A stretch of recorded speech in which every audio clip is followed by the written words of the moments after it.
All right, this is the next episode of True Wrestling Fan Discussions, continuing our retro pay-per-view review series. This is going to be WCW Fall Brawl 1996 War Games. I'm your host, Mike. I'm Frank. Man, let's get into it. We got a lot to cover on this one. The War Games main event, NWO versus pretty much Team WCW, who are at wits' end because you got this whole fake Sting thing going on here. They can't trust him. Whatnot? Is he the fourth guy? Who's everything? It's total chaos right now, and nobody's trusting anybody. Yep. So here GTA. we go. Yep. September 15th, 1996, Winston-Salem, North Carolina. They're in Flair country for this one.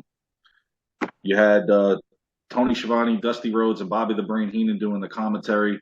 So get out your dictionary if you don't know what Dusty's saying, because even they don't even know. But the card itself wasn't bad. Again, a couple of matches that were a little lackluster to say the least. Some of them were tremendous. The cruiserweight matches Yeah, were no, great. overall, we'll get into it. Overall, it was a It good was a good card. card, yeah. So opening match on the night was Chavo Guerrero versus Diamond Dallas Yeah. Page. He's always opening these things, it feels like. Who, Chavo or Page? Page, he seems to be Yeah, like the opening match. at the moment, yeah, Yeah. because he's just now getting established. Hmm. He's still a heel, even though I rooted for him in this match. Good things are coming from him. We already know that. This is stemming. He's feuding with the Guerrero family over the whole. He lost the Battle Bowl ring, which really at Oh, this yeah, point yeah. means nothing because if Hogan's the champion, that's pretty much it. So, he went through Eddie. Now Chavo wants a piece of him, and I really thought this was like a one-sided fight, but believe it or not, Chavo held his own in this Hmm. match. And the fans didn't ridicule it as much as they did other matches on this card. I know during the cruiserweight title match, they were booing, they were saying you suck, boring. Meanwhile, that wasn't the case. No, yeah, it's a good But match. they're in North Carolina, man. What do you Yeah. want? They're waiting for the NWO and Flair to come out. But it was interesting because in past war games, you had to be confined to the one ring you're in. You got the two rings for war Right. games. This time, This time it was um, anything goes because there were several matches where we went into double uh, rings, and Paige sent Chavo into ring number two. The hmm. referee's like, okay, Well, just whatever. we'll go over there, yeah. And they continued the match.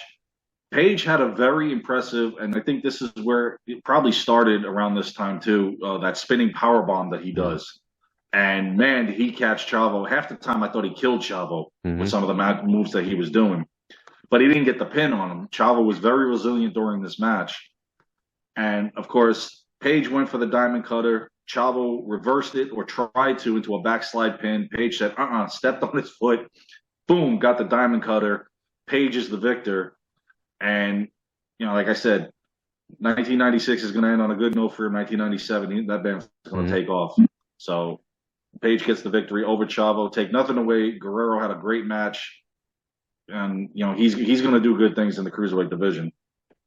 So only one of three different times that they had a backstage segment during this because they mainly focused on the matches on the card. Mean Gene Okerlund had his special report on the attack that started Yeah, May he 27th, did the whole 1996. he just did a recap of the NW up until this point. I watched that thing you sent me last night about Larry Zbyszko pretending that he's the one responsible for the NWO. I think somebody's got a little dementia going on I here. don't know. I mean, but that Kevin Nash was on that podcast. That's a bullshit artist calling bullshit on Zbyszko. Yeah, I mean, I tend to believe Nash though because Unfortunately, yeah. yes. He said the only people he ever spoke to with the NWO stuff was Bischoff and Sullivan, and Yeah, that's the story you've always heard the that it was producer and the booker. right. Yeah, That's it. yeah. I I don't don't know know where where. Zbyszko thought he was in this. I don't know. Apparently, yeah. I don't know. I don't know, but then again, I got my own problems with Kevin Nash these days with this whole LA Knight thing. Now he's getting into Triple H's head. I don't want to get started in that. That's for another day. But yeah, Mean Gene went through the entire spiel of the NWO from that time to the Bash to now. So Everything leading up. NWO, Yeah. yeah, everything's leading up to today. Everything, the NWO was growing. So our next match on the card was a submission match. Former tag team partners here for like a Fire cup and of Ice. coffee. I actually liked I them like them. together. I was a fan of Fire and Ice. Yeah, I really wanted to see yeah. them succeed So did I. because there was just something about them. I don't know what it was. I dug the team, man.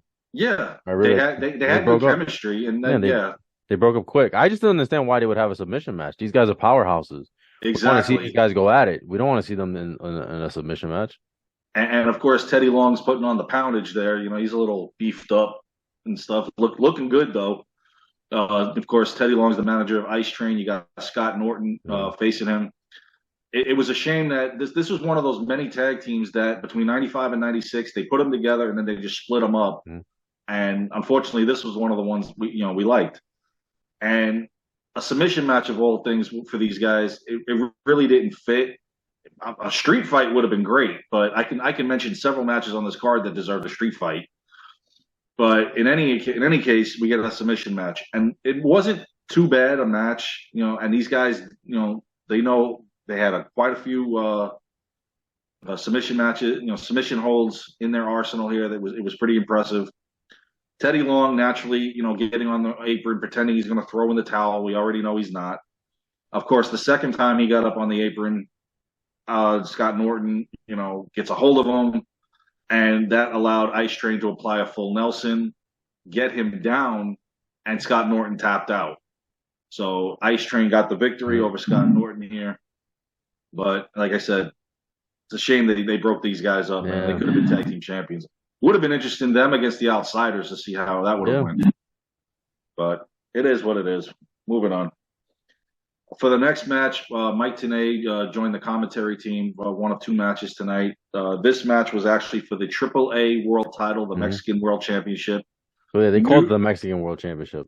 Yeah, right? but it was really the AAA. It was the AAA title.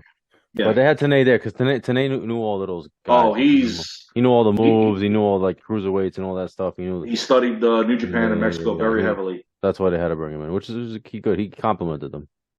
Yeah, because he knows what they're doing. Bobby Heenan don't know what the hell he's calling with these guys. So, and then of course Dusty is Dusty. Put it like this: they were talking about the main event again more like they normally do than they have the actual matches in front of them. Well, that was the whole selling point, was that, you know, the war and everything. But I know. I just didn't understand. First of all, I didn't understand why the hell Conan was in the Dungeon of Doom. Like I'm surprised the Dungeon of Doom is still in existence. Right, it's still going, but he didn't fit in with them because he was like a legit guy. Like he was like a tough guy. Like those guys were cartoon characters in the dungeon, so he didn't fit in there. No. And then Jimmy Hart's with him. Jimmy Hart's running all over the place with the megaphone, jumping up and down. Really don't fit in with him. He doesn't fit in. He doesn't fit in, but whatever, it is what it is. Well, he's there for a brief time. You know, he'll have his spurt with Hugh Morris when he gets in there, and then he's out, and then the Dungeon of Doom is pretty much done. Which I thought they were already done to begin with by this point, or should have been, because they were relevant against the NWO. But it's Conan also going to his, how Mike Tenay put it, the gangster outfit representing Mexico. He's defending the title against Juventud Guerrera, and I thought this was like Page and Guerrero, a lopsided match. Yeah. But it was a good match. Weight-wise. No, it really was. Yeah, it was a good match. Just looked like Conan was killing him every time he did a match. Yeah, Conan was doing more like the power stuff.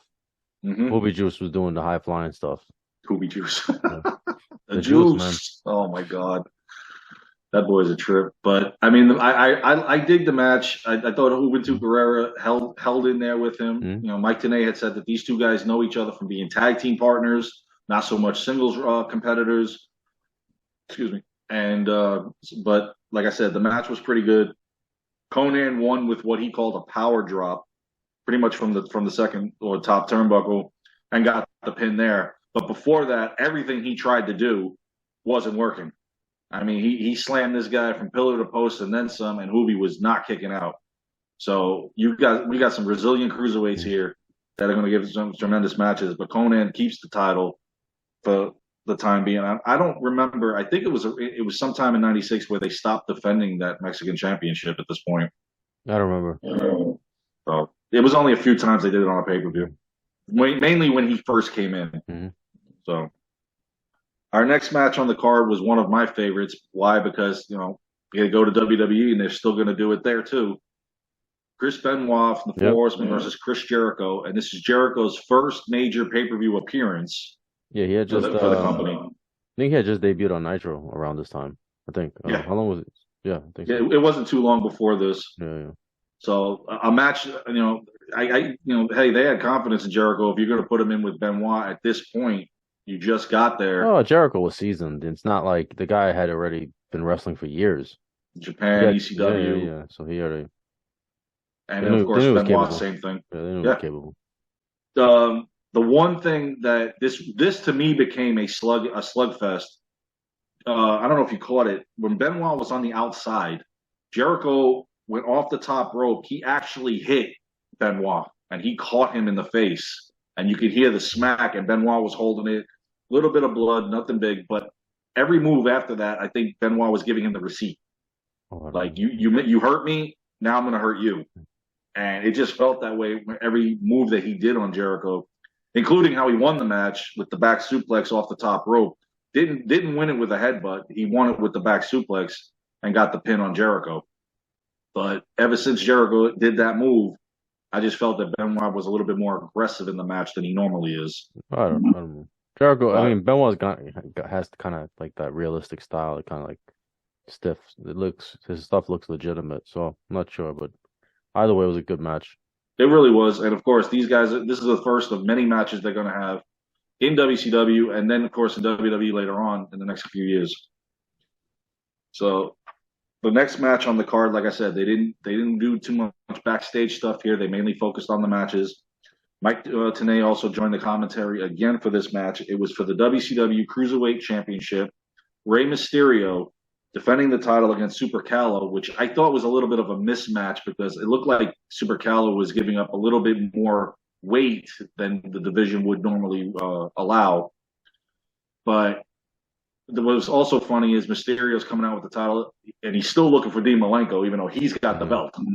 So that's why I was thinking, okay, if he's got a grudge going with Malenko, why are you defending the title against this guy who just got here? Didn't make any sense. But I'm going to tell you what, these two guys pulled out all the stops in this one, and I was very impressed. I was a little skeptical in the beginning of the match, but by the time this match was done, I was like, holy shit, these guys just put on a show. Mm-hmm. Yeah, and it was Rey Mysterio was just excellent, especially with the Frankensteiner that he pulled on Super Calo on the apron to the floor. That I couldn't believe that. And then, of course, how he closed out the match when he goes and flips into ring one. And, of course, Heenan's like, he went the wrong way. Mm-hmm. Does a springboard to one rope, to the next rope, Hurricanrana, and the pin. I had to rewind that and watch it again, and I'm like, oh, my God. That was pretty impressive. So, like I said, Cruiserweight division's on fire in WCW. And despite the weight that Calo was giving up to Mysterio, Mysterio keeps the title. And he's still the Cruiserweight champion and still looking for Dean Malenko. So, but I'm not taking anything away from Super Calo. He had some pretty impressive moves himself. Mike Tenay also talked about how he got the name. Famous group in Mexico did a ceremony and gave him the name in honor, and that's how he got the name Super Calo. So, our next match on the card, an oldie but a goodie. This rivalry will never go away, and to me, it needs to be a street fight in Falls Count Anywhere anytime they ever have a match. For the WCW Tag Team titles, Harlem Heat defending the titles against the Nasty Boys, with Sherry and Robert Parker still at ringside. 4-on-2 match, pretty much. This is it. This is all this is. You know going into the match that Harlem Heat has got the advantage with these two sticking around, and it didn't take long before Parker and Sherry both got involved in the match. Nasty Boys were holding their own. But in the end, I mean, Parker's distracting the referee. He drops his cane. Sherry goes in, whacks Sags with the cane. Knobs. And Booker T rolls over and gets the pin, and they're still the WCW Tag Team champions for now until the Outsiders get a hold of them, which is coming up here soon. So Harlem Heat still remains the tag team champions, but again, this has to be a street fight between these two. Yeah, it was entertaining though. It really was. Remember, 1995, those two teams had a huge feud, rivalry renewed in '96. So Next on the docket, Mike Tenay was in the back interviewing the Macho Man Randy Savage, as Captain Schizo over here is going up against 7'4", 500-pound the Giant. Yep. What is he thinking? Well, the Giant, he's thinking NWO Giant at this point. Mm-hmm. Yeah, for one of three times he was in it? Yeah, because he had betrayed WCW. So actually the first one that did it, because the rest of them were all real WWE guys, not him. Now Savage isn't even looking towards this match. He's looking at Halloween Havoc, right, getting his hands on Hollywood Hogan for the title. Yeah. Well, don't look past the 7'4" Giant, and this was a flashback for me. And I remember watching. I think it was on the old school on the network. They had various house shows that they had aired, and one of them was Randy Savage against Andre the Giant. And that just came into my head watching this match. Yeah. Even though we're not doing the Andre gimmick anymore. Right. Yeah. He's not the Andre. He's not the son of Andre anymore. Not anymore. No, we just stopped. They just stopped talking about it. Forgot. It was like, well, we'll just pretend it never happened. Yeah, exactly. Just put it under the rug. We're good to go. And this match kind of reminded me of that. But the difference between those two matches is Savage slammed the Giant. Yeah. Which was pretty damn impressive. The first time he couldn't outside the ring. I think he falls on him. But then later he got squashed. Yeah. He slammed him. The place went nuts. Goes and hits the elbow drop. Naturally, they don't show you that because here comes Hollywood Hogan down to the ring.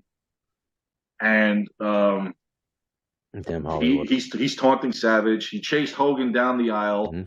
Naturally, here comes Scott Hall. Savage gets a hold of him, but here comes Kevin Nash with the chair. Naturally, the referee, Nick Patrick, doesn't see nothing. Well, he's an NWO ref.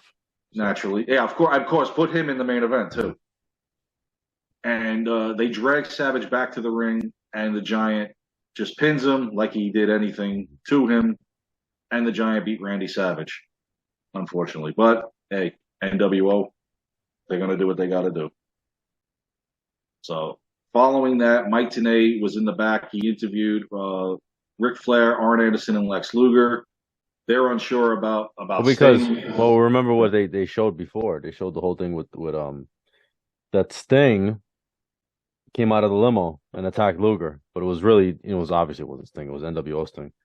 I'll tell you what, though, he looked the part a little bit. He did, but I knew it wasn't him. Like as soon as he came out, he had the jacket or what. As soon as I looked at him, I'm like, that's not Sting. I had a friend in school who swore that was Sting. He swore up and down. He's like, no, it's Sting. What are you? I'm like, dude, that's not Sting, man. It's an imposter. Exactly. That's where it stemmed from. They didn't know whose side he was on. I actually do like the build-up, though, man, because it was a really good build-up when they were all in the ring. This is before NWO Sting showed up. And they were talking, I think it was Sting. Sting was the one that recruited the Horsemen, right? He's the one who recruited Arn Anderson and Flair, and he says, we're the only four that have gone into war games before, something like that. I'm paraphrasing what he said when they were joining up. It was a really good build-up, and yeah, so that was great with them, obviously, with Sting recruiting them with that whole deal. Then, they're cutting that promo where they're talking about they don't know if Sting's on their side or not, but then Sting actually shows up. They show him from the back. They show the back of his head. I know why they did it. It looked kind of weird, but I understood why they did that. They don't want you seeing Sting's face, even though we know what he looks like. They don't want you to, so then when NWO Sting is there, you think it's the real Sting. I get it. What doesn't make sense to me, though, because Luger's going off on him, right? If Luger actually thought that he attacked him, why didn't he? As soon as he saw him, he should have attacked him, right? As soon as he saw him, he should have just went at him. But he's just like, you attacked me, and then Flair. Nobody trusts him, and then I'll show you guys later. We don't know if it's who the fourth member of the NWO is. We don't know if Sting's going to be out there, if somebody else from the back is going to be out. Because they're talking about how Savage can't do it because he just got killed and whatnot.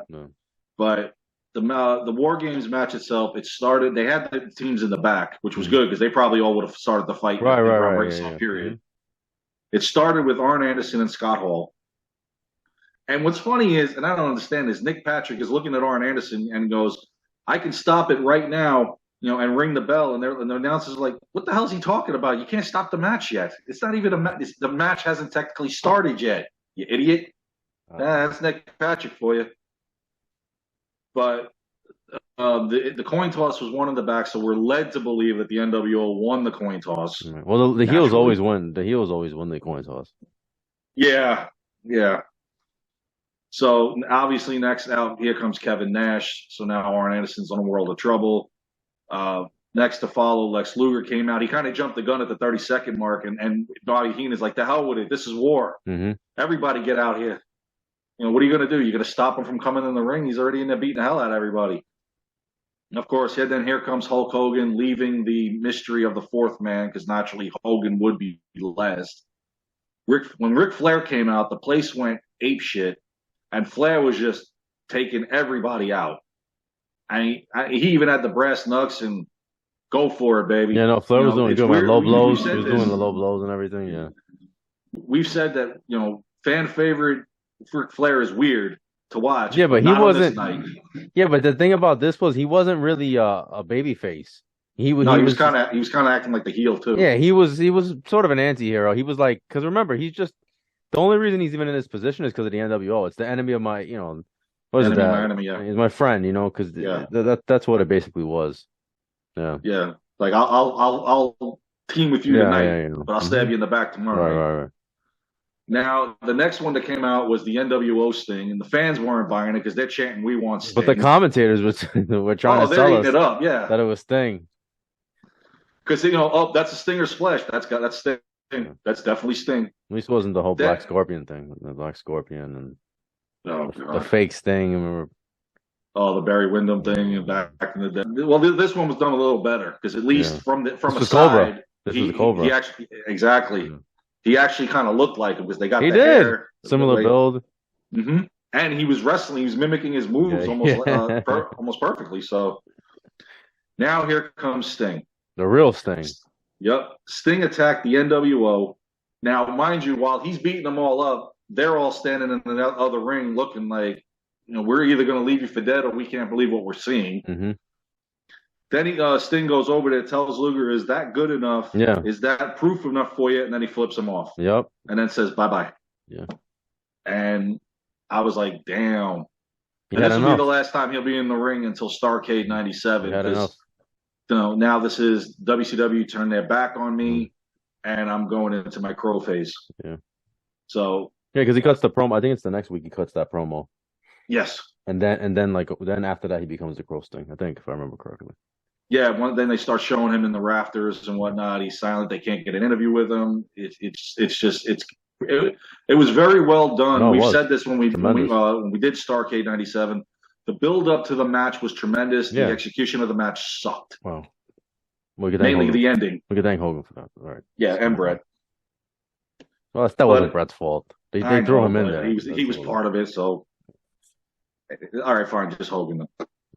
But in any event, as a slap in the face to Sting, NWO Sting puts the Scorpion Deathlock on Luger while Hogan's got a front face lock on him. And then, of course, apparently Luger passed out. Nick Patrick calls for the bell. All of a sudden, now we got two referees in the ring. Mind you, right before that, I happened to catch in the corner as Nash is trying to get in the ring. He's caught up on the cord from the camera guy. Can't get in the ring. The camera guy's trying to get him untangled. I thought the only thing with War Games is I thought this they didn't put a platform in between the ring, and I thought that could be dangerous if somebody either fell in between the ring or tried to cross over and they slip and they blew out a knee. So I thought that maybe they would have put a platform, but they didn't. There was about maybe a foot or two gap in between the ring. Luckily, nobody got hurt.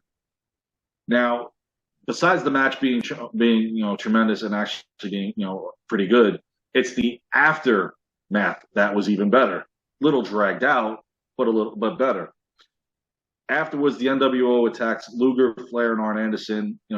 It stemmed all the way to the aisleway. Luger, Stinger. I'm like, oh God, we're doing this. What do you think? He's going to come back? He just told you F off. Yeah, because you didn't believe him. Nope. Hey, would you come back if the people your team would think you turned? No. I'm like, screw you, get your butt whipped. But yeah, and then of course Savage came down. NWO won, right? NWO obviously wins this match. Yeah, Nick Patrick stopped them, called the match. Luger passed out. Nick Patrick called for the bell. Yeah, NWO won. Yeah. I thought I mentioned that. If I didn't, oh no, you might have. You might have, man. There's so much going on. It is seriously. There's a lot. During the NWO time, especially in the beginning, it was chaotic and crazy. Yeah, it was. So. It was. Yeah. But Savage comes out. The hell with everybody else. He grabs Hogan, takes him into the ring, goes from ring 2 to ring 1. Of course, here comes the Giant following him, attacks Savage. Now, what was weird to me was Elizabeth comes down, gets in the ring, and pleads for Savage. Tries to save him, yeah. And gets spray painted for her efforts, which that's the one thing I didn't like. Hogan crossed the line with that one. Not only that, but when he grabbed the microphone, he made reference to their failed marriage. He goes, the whole "to death do you part," you guys were supposed to honor that. And I'm like, ouch. Sore topic, but okay.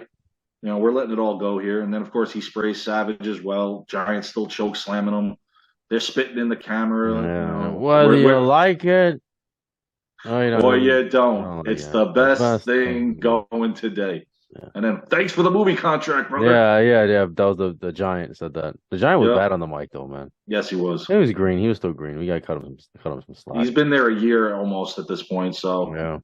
Or actually a little over a year at this point, so it's all right. And then, of course, after all the stuff they're doing in the ring, they finally cut to Schiavone and them, and then they make their way to the announce table. Dusty kind of stared down Hogan, but nothing happened there. And they get on they put the headsets on. DiBiase's like, now we want everything we've asked for. We want the tag titles. We want our show. We want planes. We want limos. Well, yeah, you're going to need limos because eventually there's going to be 35 of you. So, and then half of y'all don't even belong in there, but whatever.